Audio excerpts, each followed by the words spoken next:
네, 한 주간 세계 수장들의 일거수일투족을 들여다보는 CEO 풍향계 시간입니다. 회사가 세무조사를 받게 된 현대산업개발 정몽규 회장, 역시 국세청 조사를 받게 된 신현우 하나테크인 대표 등의 얘기를 이경태 한지희 기자가 전해드립니다. 현대산업개발 정몽규 회장입니다.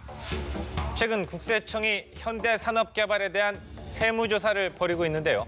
회사 측은 정기적인 세무조사라고 해명했지만 대기업 탈세 관련 조사를 담당하는 국세청 조사 4국이란 점에서 그 분위기가 심상치 않습니다. 이번 세무조사는 결국 현대산업개발이 MB정부 시절 4대강 사업을 통해 비자금을 조성했는지 여부를 살펴볼 것이란 분석이 나옵니다. 현대산업개발은 이 시점부터 사세가 급성장했는데요. 4대강 사업 외에도 경인 아라뱃길, 호남 고속철도 등 정부 발주 사업에서 입찰 담합 명단에 자주 이름을 올렸습니다. 일각에선 HDC 신라면세점과의 관련성 얘기도 흘러나옵니다. 정 회장과 호텔 신라 이부진 사장이 손을 잡고 사업권을 따냈는데 이 사업은 박근혜 정부에서 특혜를 줬다는 뒷말이 무성했습니다. 결국 이명박 박근혜 정부에서 번갈아 특혜를 입은 것 아니냐는 의혹을 받고 있는 겁니다. 세무조사에서 어떤 결과가 나오느냐에 따라 정 회장의 입지가 좌우될 것으로 전망됩니다. 신현우 한화테크인 대표입니다. 지난 6월 문재인 대통령의 한미 정상회담 순방길에 부사장직급으로는 유일하게 동행해 화제가 된 인물입니다. 신 대표는 김승현 한화그룹 회장의 경영 복귀 뒤 그룹 경영진 세대 교체 과정에서 한화그룹 방산사업대표란 중책을 맡았습니다. 그런데 최근 한화테크윈이 국세청 압수수색을 받고 있는 것으로 전해졌는데요. 이 업계에서는 방산 비리를 염두한 조사라는 관측이 나오고 있습니다.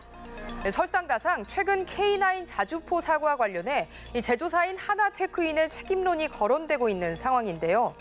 이 국세청 조사에서 방산비리 관련 혐의가 포착될 경우 신 대표와 하나테크인, 더 나아가 한화그룹 전체에 적지 않은 타격이 예상됩니다. KTB투자증권 권성문 회장입니다. 최근 부하 직원을 폭행하고 돈으로 무마하려 했다는 사실이 드러나 공분을 일으키고 있습니다. 승용차에서 내려 인사하는 출자회사 직원에게 다가가 다짜고짜 무릎을 걷어찬 것으로 알려졌습니다. 현재 KTB투자증권 일대 주주로 지분 20.22%를 보유하고 있는 권 회장은 1990년대 이후 인수합병 귀재로 불리며 승승장구했습니다. 한때 상장 주식 규모만 2천억 원에 이를 정도로 돈방석에 오르기도 했습니다. 하지만 내부 거래를 통한 주식 취득, 허위 과장 공시로 주가 조작 등 도덕성 논란에 휘말리기도 했습니다. 최근엔 금융감독 당국이 권 회장의 횡령과 배임 혐의를 포착해 조사하고 있습니다. 과거에도 시세 차익과 주가 조작 등의 혐의로 검찰에 고발된 적이 있는데요. 증권업 진출 10년 만에 다시 위기를 맞게 됐습니다. 파리바게트로 유명한 허영인 SPC그룹 회장입니다. 허 회장은 이번 주 그룹 본사에서 에드로이스 미국 하원 외교위원장과 아미메라 미국 하원 의원을 만났습니다. 한미 경제 협력 증진 차원의 면담이었는데요. 허 회장은 이 자리에서 2020년까지 미국 내 매장을 300개까지 늘리고 10,000명을 고용하겠다고 공언했습니다.